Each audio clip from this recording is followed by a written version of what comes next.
Salut à tous et bienvenue pour le Mercatalk. Et oui, une petite semaine, on nous a laissé languir cette fois-ci une semaine pour avoir un Mercatalk avec du nouveau, du neuf, des nouvelles pistes et Sébastien Ruggieri, rédacteur au Phocéen, journaliste, reporter, JRI, on dit dans le Exactement jargon. ça. Salut Sébastien. Salut Romain. Ça va, le Mercato se passe bien? Mon premier Mercatalk de la saison. Le Mercato se passe bien, c'est un petit peu calme pour l'instant, mais je pense que ça va venir. En face de toi, Anthony Gollet, le minot voyageur. Alors je dis ça parce que tu es une des personnes qui garnit, et on t'en remercie, la page Facebook du Phocéen. Tu as ta propre page, donc le minot voyageur, Facebook, Twitter, Instagram. Tu vas aux quatre coins du monde avec ton maillot de l'OM. Ça fait toujours plaisir de voir le maillot de l'OM comme ça dans des endroits. On va voir quelques clichés de toi un peu dans ces endroits connus et moins connus. Parfois, voilà. Donc là, tu vas nous dire où c'est. Ça semble plutôt Amérique du Sud, ça, non? Non, ça c'est les Caraïbes. C'est en Martinique. C'est sur un volcan. Le volcan de la Martinique, la montagne Pelée. Je suis plus à l'aise pour te dire que c'était le maillot de la saison 2011-2012. Voilà, ça c'est le maillot de la saison suivante. Et tu étais au Canada, sur une des plus belles routes du monde. Ok, donc en fait, avec toi, tu vas bientôt nous sortir un jeu de société, un peu comme un Géo-Challenge qu'il y avait sur Facebook. Tiens, tu vas pouvoir nous le sortir avec tes endroits à l'OM. Voilà, on te voit un peu de partout. On te voit même à Gotham City, visiblement. C'est pas mal. Et donc, voilà, tu voyages dans le monde. Tu es ce qu'on appelle un globe-trotter. Exactement. Une profession qui tente à disparaître, mais vous êtes encore une petite minorité à vivre ce rêve et à voir l'OM aux quatre coins du monde. Donc tu as toujours des points de vue partout dans le monde de gens avec qui tu peux discuter de l'OM. C'est ça qui est super intéressant. Et donc ça nous donne toujours de beaux clichés qu'on voit sur la page Facebook du Phocéen. Et on t'en remercie. Messieurs, on rentre dans le vif du sujet avec Jérémy Porsan-Clément. C'est de l'actu chaude. Il vient de s'engager avec Montpellier. Question toute bête, est-ce que ça vous surprend? Tiens, Anthony. Non, c'est un joueur qui a beaucoup de talent. C'est un jeune joueur, donc ça ne me surprend pas. Il était suivi. Donc c'était une des pépites du centre de formation. Donc surpris, non. Après, c'est peut-être dommage de le laisser partir, mais je pense que les dirigeants savent ce qu'ils font. Donc, petit clin d'œil, Sébastien, c'était contre Montpellier qu'il avait fait ses débuts. En Ligue 1, c'était l'année avec Marcelo Bielsa, c'était les premiers matchs de la saison, 2-0. Match, But de Morgan Sanson, on a peut-être l'échange, on a peut-être gagné au change. Ouais. Non, mais c'est vrai que c'est un petit peu surprenant de le voir signer dans un club de Ligue 1. Je ne pensais pas le voir aussitôt parmi l'élite.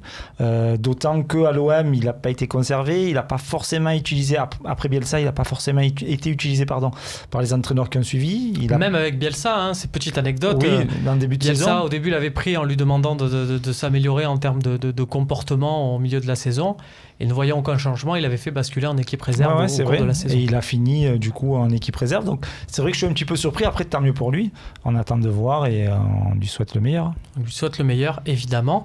On passe à l'actualité de l'équipe première, on va dire ça comme ça, avec un dossier qui traîne.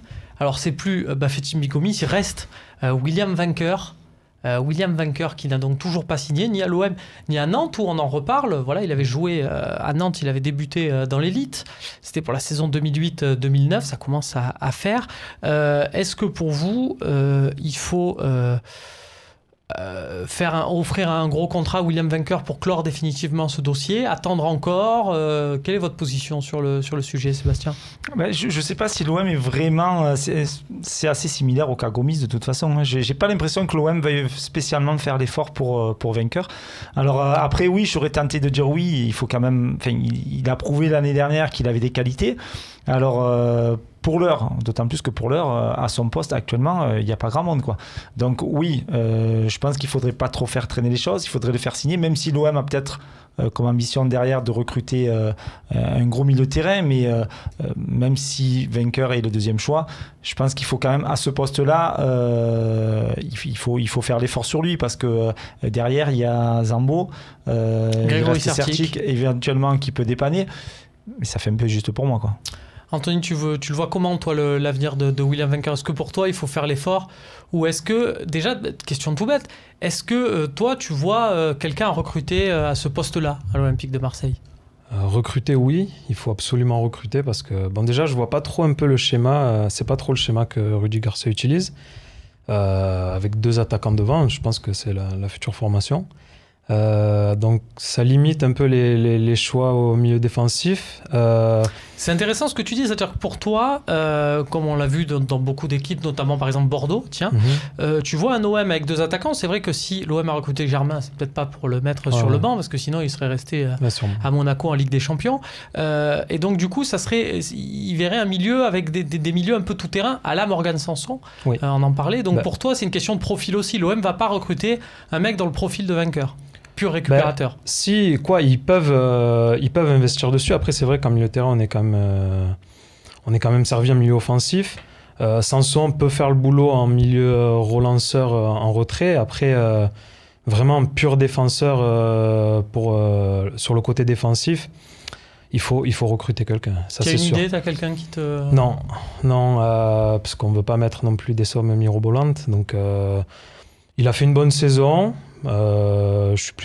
C'était plutôt une bonne surprise. Il n'a pas une grosse offre de transfert, donc je pense qu'on peut l'avoir pour pas très cher. Après, c'est au niveau du salaire où il doit avoir de l'entente. Mais je pense qu'il faudrait quand même faire un petit peu le forcing pour vainqueur, pour la saison qu'il a faite au moins. Parce qu'il connaît le club et c'est une valeur un peu sûre, quoi. Dans ce secteur, petit clin d'œil. Un clin d'œil, un smiley plutôt triste pour le coup à Najat Rami, puisqu'elle n'est pas sans savoir comme moi, elle a vu que Roque Mesa, le milieu de Las Palmas, qu'on porte dans notre cœur, est en passe de s'engager avec Swansea pour 13 millions d'euros. Ça fait un peu mal. On change de registre. Ismaïla Sarr, le milieu offensif de Metz, qui a mis, alors certes, on va dire, il a mis que 5 buts en Ligue 1, je crois, mais il faut voir qu'ils sont tous en fin de saison quand il s'est révélé, il faut voir les buts que c'est pas des pénaltys. Ismaïla Sarr, qu'on évoque à l'Olympique de Marseille, à Rennes aussi sur le dossier. Est-ce que, donc évidemment, ce n'est pas la priorité, mais un Ismaïla Sarr derrière pour doubler les postes de Payet et Thauvin, c'est séduisant ou pas, Sébastien? Ou on a déjà en boutique avec, par exemple, Cabella? Oui, alors moi je pense que déjà à ce poste-là, on est bien fourni. En plus, c'est 15 millions, quoi. Donc 15 millions sur Sarr, ça veut dire que ça ampute une partie de l'enveloppe pour d'autres joueurs. Et je ne pense pas que ce soit la priorité, d'autant que l'OM dans ce dossier est devancé. Il y a Monaco, il y a Rennes qui sont déjà sur le coup. Donc l'OM arrive un petit peu après la bataille. Et vu les joueurs, on a quand même récupéré encore Ocampos, on ne sait pas de quoi ce qu'on va en faire. Donc il y a Cabella, comme tu disais, il y a son homologue Bouna Sarr également. Mais bon, voilà, il y a beaucoup de monde dans ce secteur de jeu sur les côtés. Donc pour moi, Sarr, voilà, c'est pas du tout une priorité, quoi. Toi, tu le vois pas comme... Est-ce que tu te dis, Anthony, c'est peut-être un coup à faire parce que ça fait partie de ces joueurs, ok, tu l'achètes 15, mais tu peux le revendre 40 derrière. Est-ce qu'on peut raisonner aussi comme ça, parce qu'il ne va pas avoir non plus de l'argent qui coule à flot tout le temps, il faut penser à s'autofinancer, comme on dit. Est-ce que tu vois ça de cet œil-là, où tu te dis, comme Sébastien, chaque chose en son temps, là d'abord un défenseur, un attaquant on est vraiment fourni à ce poste-là, qu'il fasse 15, 20 millions, sauf si vraiment on a vraiment un attaquant, un ailier vedette avec des qualités exceptionnelles. Là, pour l'instant, on a du Thauvin, on a du Payet, on a du... Bon, en milieu central, on a Lopez. Ouais, il risque de pas trop jouer, quoi. Voilà, donc déjà rien essayer de faire jouer Lopez, ça va être difficile dans le schéma de jeu que j'ai en tête. Donc il risque de pas trop jouer ou ça risque de faire tourner, et on a des joueurs quand même de qualité, donc faudrait plus viser peut-être le banc, et encore. À ce poste-là, ça fait cher pour du banc de touche. Ouais. Anthony Modeste, il devait partir en Chine pour 35 millions d'euros, et puis Cologne ne s'est pas mis d'accord. Alors vous n'allez pas me faire prononcer le nom de son club chinois. Toujours est-il qu'il revient donc sur le marché, et ça devient peut-être une opportunité en attaque où on n'a plus de nouvelles des dossiers Jovetic, des dossiers Baka, ou certains fantasmes encore du dossier Giroud, mais bon, on en est loin. On vous l'avait dit il y a quelques semaines sur ce plateau. Olivier Giroud va falloir attendre avant que ça soit envisageable. Anthony Modeste, est-ce que ça correspond? Est-ce que si l'OM arrive à la place du club chinois en disant mais nous on les met les 35 millions, donnez-nous Modeste, est-ce que vous applaudissez ou pas? Alors Modeste, ouais, j'aime bien. C'est un profil qui est assez similaire à celui de Gomis, un petit peu plus jeune. Après, c'est 30 millions, grosso modo, 30-35 millions. Là, si Modeste. on met 35 millions, si on s'aligne sur la proposition chinoise, est-ce que ça vous convient? Ça me paraît beaucoup. Ça me paraît quand même beaucoup, même si j'aime bien le joueur. Alors oui, il a mis 25 buts en Bundesliga la saison passée. Ça me paraît un petit peu beaucoup quand même pour le joueur. Là-dessus, Anthony, pareil, je préfère te prendre une petite tisane, patienter, peinard, et voir que mettre 35 millions pour te dire, ouf, c'est bon, on a le grand attaquant. Ah oui, non, c'est sûr. 35 millions sur un joueur qui a fait des saisons plutôt moyennes, puis après une bonne saison. C'est 35 millions, je les mettrais ailleurs. Je préférais sur un défenseur, par exemple? Ah oui, défenseur, ouais. Ça, c'est. Eh bien, écoute, on va t'en proposer deux pour finir cette grosse page d'actu. Tout d'abord, Marcelo. Donc, c'est pas le latéral gauche du Real Madrid, mais il est brésilien aussi et il joue à Beşiktaş. On l'avait vu s'illustrer contre Lyon. C'était un des joueurs avec Talisca et Oziakup dont on avait beaucoup parlé. Imposant. D'ailleurs, Lyon serait aussi sur sa piste. Lyon qui cherche un défenseur central après avoir sondé Eliakim Mangala. Est-ce qu'il faut doubler les Lyonnais? Est-ce que ça fait plaisir de doubler les Lyonnais? Ouais, bon après on va pas. Oui, parce que j'ai envie de dire, la dernière fois qu'on les a doublés, c'était Doria. Donc j'ai envie de dire, est-ce que c'est une bonne idée ou pas? Non, pas forcément. Bon, après, je connais pas plus le joueur que ça, mais bon, je suis un petit peu réservé. C'est 10 millions, il me semble. Je suis un petit peu sceptique. Je préférais un défenseur un peu plus confirmé. On parle de Rami. Enfin, il y a plusieurs pistes à ce poste-là. Je préférais quelqu'un d'un peu plus confirmé. Ouais. Si c'est pour avoir un grand méchant, on a déjà Rolando, non, Anthony? Ouais. Ou ça vaut le coup la différence, Marcelo? Ouais, non. Mettre sur un autre joueur un peu similaire. Moi, je verrais plus comme il dit. Plus Rami ou même Kurtzuma. Je préférais mettre plus d'argent sur Kurtzuma. C'est un joueur rapide, physique, plutôt jeune, donc il y a de la plus-value.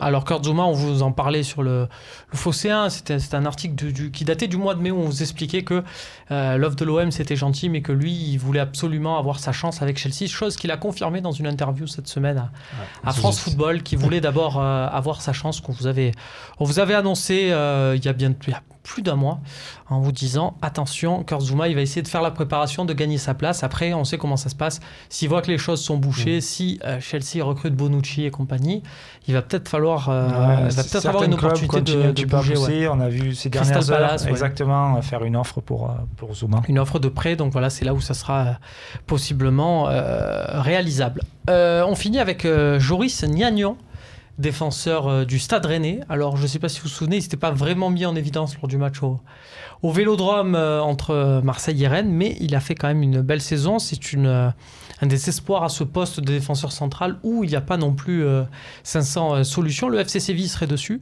L'OM également, le président Hérault aurait discuté avec son homologue breton à son sujet. C'est une information de la Provence. Alors, loin de nous l'envie de discréditer une information dans notre média, parce que c'est pas du tout le but. Effectivement, il y a des contacts, mais selon nos informations, c'est pour mieux mettre la pression sur le FC Séville, puisque le FC Séville veut le joueur et veut, pour financer ce transfert, obtenir le plus possible d'Adil Rami en le vendant à Marseille. Donc du coup, voilà, Marseille se pose aussi sur Gnagnon. C'est une manière aussi de mettre la pression à Séville. Est-ce que tu trouves que c'est plutôt bien joué ça, Seba, ou est-ce que du coup tu te dis, mais tant qu'à faire, prenons Gnagnon, quitte à mettre le double que non, pas du tout, mais l'OM a raison de jouer la surenchère, quoi. On le voit bien, si le mercato avance pas, le président l'a dit, il me semble, il y a plusieurs accords avec des joueurs, sauf que les clubs se montrent un petit peu trop gourmands. C'est le cas de Séville. Donc si Séville veut faire monter les enchères, pourquoi on ne le ferait pas nous? Après, sur son cas à lui, Gourcuff a quand même dit qu'il voulait pas le laisser partir. Donc ça va être compliqué même pour Séville. Mais l'OM a raison. Hein. Je veux dire, on n'est pas plus bête que les autres. Quoi. On ne va pas trouver des clubs en face qui nous demandent des sommes astronomiques et rester sans brancher. Quoi. Donc, ça explique pour toi le ralentissement, la probable lenteur de ce mercato, même si on regarde bien par rapport aux autres années, on est quand même dans les temps, mais ça explique pour toi cette manière d'attitude et du coup les dirigeants qui sont obligés de temporiser face aux tarifs proposés. Oui, après les mercatos actuelle demande beaucoup d'argent. Beaucoup de joueurs sont surévalués, comme là, 15 millions sur un joueur qui n'a pas vraiment prouvé. C'est quand même c'est un poste défensif, donc c'est quand même un peu cher. Mais oui, c'est le jeu, c'est le jeu du mercato, de faire des surenchères à droite à gauche pour obtenir le vrai joueur qu'on veut. Oui, parce que Niagnon, on rappelle, c'est une saison en Ligue 1 et honnêtement, on peut dire que c'est une saison encourageante, d'accord, mais on peut pas dire non plus que c'est une bonne saison. Il fait pas partie des 10 centraux, des 10 meilleurs centraux sur la saison en Ligue 1 quand même. C'est un pari, hein. Il a joué une vingtaine de matchs cette saison, il en avait joué un peu moins la saison d'avant, mais c'est vrai que c'est pas une valeur sûre, c'est plus un pari qu'une valeur sûre. Par exemple, Issa Diop ou même Christopher Julien de Toulouse, ils ont plus. Est-ce que vous êtes d'accord pour dire qu'ils sont quand même supérieurs à Niagnon, ne serait-ce que sur cette saison, clairement. Évidemment. Par contre, Séville, je pense que Séville est vraiment intéressé parce que déjà en janvier, il s'était manifesté sur Niagnon. Donc je pense qu'ils sont vraiment intéressés. Et du coup, c'est l'histoire de l'OM qui se met dessus pour faire un petit peu monter. Ça pourrait du coup obliger Séville à peut-être revoir ses prétentions à la baisse. Faut leur rendre crédit. Il faut se dire aussi que si Séville s'intéresse à lui, là aussi, c'est peut-être au final sa principale qualité parce que souvenez-vous de Clément Langlais, défenseur de Nancy. Je ne sais pas vous, mais quand je l'ai vu signer à Séville au Mercato pour 5 millions d'euros, je me suis dit, et Nancy, à Nancy, la belle affaire, ils se sont fait leur budget de la prochaine saison. Et puis quand j'ai vu les matchs de Langlais à Séville, et puis j'ai vu la suite de la saison de Nancy, je me suis dit, non, en fait, Séville a fait un sacré coup avec ce joueur-là. Donc attention, au final, Niagnon, ils ont peut-être vu des choses que nous, on n'a pas vu sur cette saison en Ligue 1. C'est pas le même prix. Et il va peut-être devenir autre chose. Mais c'est vrai que là, on est quasiment sur des bases 3 fois supérieures. Messieurs, c'est le moment, on va passer à vos équipes types.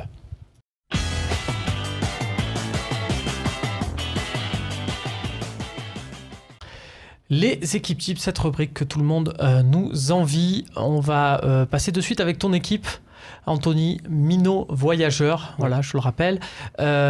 Tu nous as proposé une formation qui n'est pas vraiment celle-ci, si je ne m'abuse, puisque tu voyais quelque chose avec 2 attaquants. Ouais. Bon, ça arrive.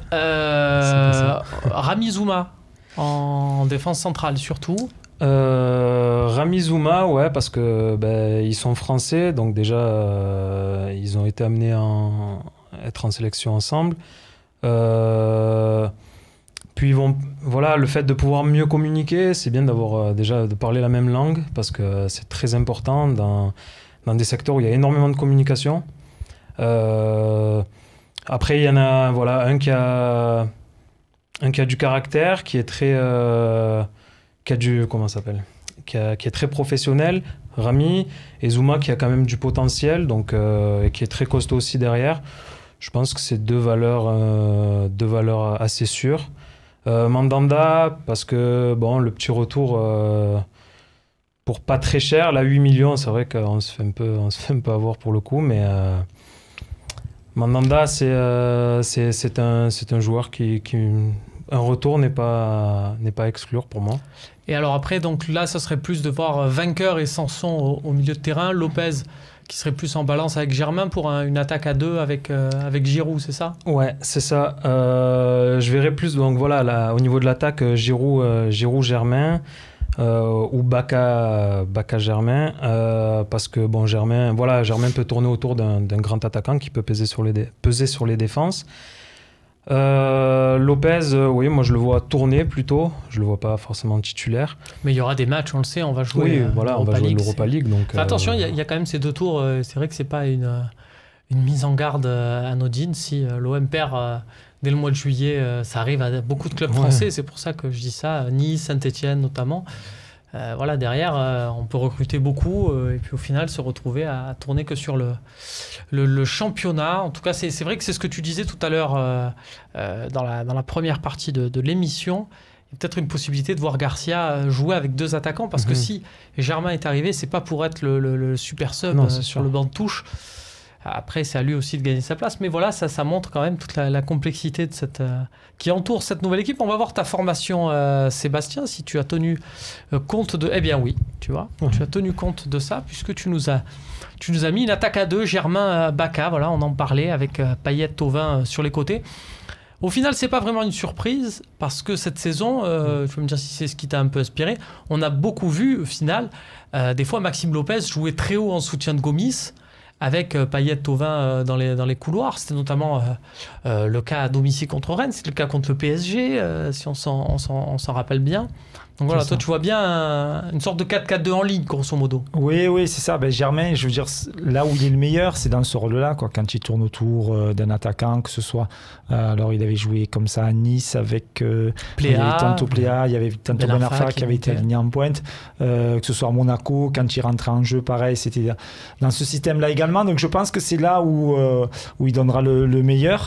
Voilà. Bon, après, devant, on espère tous, évidemment, une grosse pointure. Donc parmi les non cités, c'est celui de Bacca qui me séduit le plus. Et donc, on s'en parlait aussi en première partie de l'émission, toi tu vois un milieu, on va dire plus de vainqueurs, mais plus des milieux tout-terrain, un peu des Sanson, des Alex Song, des mecs qui sont capables avec un volume de jeu très important, parce qu'évidemment, en plaçant Germain quasiment au corps du jeu ou derrière un attaquant, forcément qu'il va falloir des milieux travailleurs. Donc Sanson, on connaît son profil. Pour moi, Lopez, donc du coup je ne l'ai pas mis, mais bon, comme tu disais, on sera amené à tourner, donc il aura certainement sa chance. Mais pour moi, voilà, Song, c'est un joueur aguerri avec un gros volume de jeu, et je pense que du coup, au milieu, il pourra ça peut faire mal avoir un gros avantage. Exactement. Et pour finir, Simon Kjær, alors c'est vrai qu'on la filière lilloise derrière. Mais... voilà, Rami Kjær. Alors ils se sont croisés. Ils se sont croisés, oui. Ils n'ont pas joué ensemble.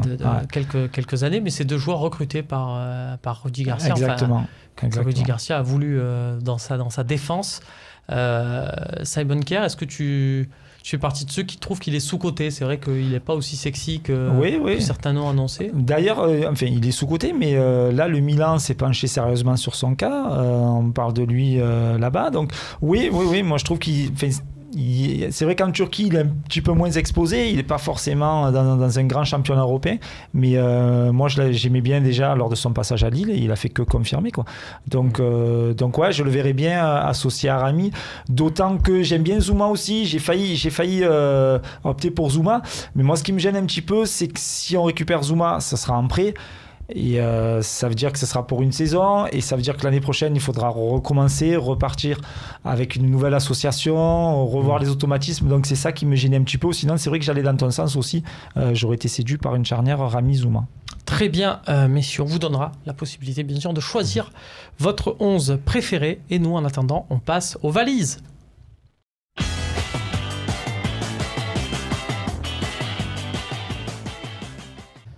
Le retour des valises, ce jeu très cruel, mais il faut un peu envoyer, il faut être méchant, il y en a marre d'aimer tout le monde. Donc je rappelle le principe, je vais vous proposer 3 noms et vous allez me dire celui que vous voulez voir partir en priorité. Voilà, c'est comme ça, c'est méchant, mais il faut faire aussi de la place dans cet effectif, et ça fait partie du mercato. On démarre, messieurs, avec des joueurs qui sont en stage actuellement, qui sont partis, 3 défenseurs centraux qui sont partis dès le début du stage, en attendant peut-être le retour notamment de Thomas Ubokan, qui a fait des matchs internationaux avec la Slovaquie, donc du coup il est retour différé. Mais voilà, en attendant, il y a Doria, il y a Rolando et il y a Rod Fanny. Lequel voulez-vous voir partir en priorité de ces 3 noms? Anthony?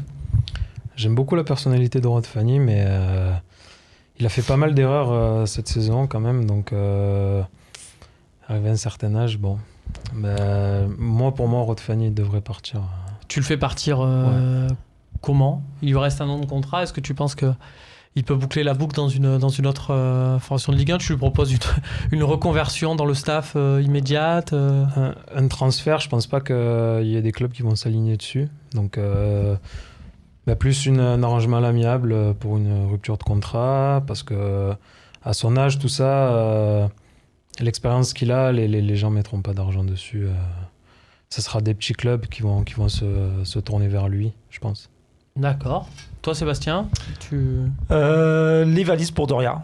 C'est celui dont on peut tirer un petit peu d'argent encore. Pour moi, il n'a rien montré de fou quand il a eu sa chance, notamment l'année dernière.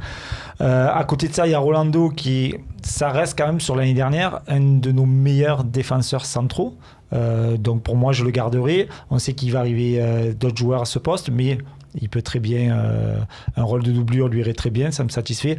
Rod Fanny, alors c'est vrai qu'il a été beaucoup critiqué, mais en effet, à un an de la fin de son contrat, Rod, il est quasiment certain de rester. Je pense qu'il peut apporter son expérience aux plus jeunes. Donc, je garderai Rolando et Fanny et je transférerai Doria. D'ailleurs, il y a eu des petits bruits. Alors, il était question à un moment du Sporting Portugal, puis ça s'est pas fait. Il y a des touches en Allemagne, donc je pense que c'est celui, a priori, qui est le plus susceptible de faire ses valises. Très bien, messieurs, on passe aux éléments offensifs, toujours qui sont actuellement en stage en Suisse avec l'Olympique de Marseille, notamment Lucas Ocampos. Le retour de Lucas Ocampos, vous avez vu cette histoire incroyable. En fait, le Genoa s'est arrangé avec le Milan AC. On sait qu'il y a beaucoup de transferts entre les deux clubs depuis Kaka Kaladze notamment et Marco Borriello. Et bien voilà, le Milan AC a accepté de le récupérer pour que l'OM l'option d'achat automatique ne soit pas levée. Du coup, Lucas Ocampos, il est là, il est de retour, il est sous contrat jusqu'en 2020.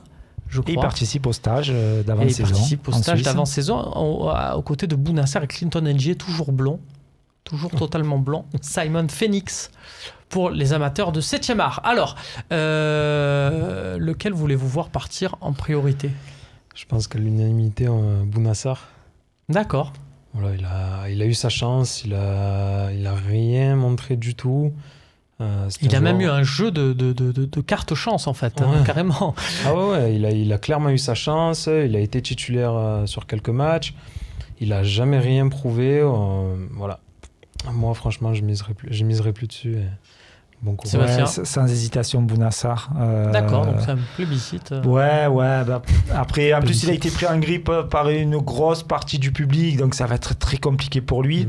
N'Ji, moi je le garde rien que pour son but contre Bastia l'année dernière.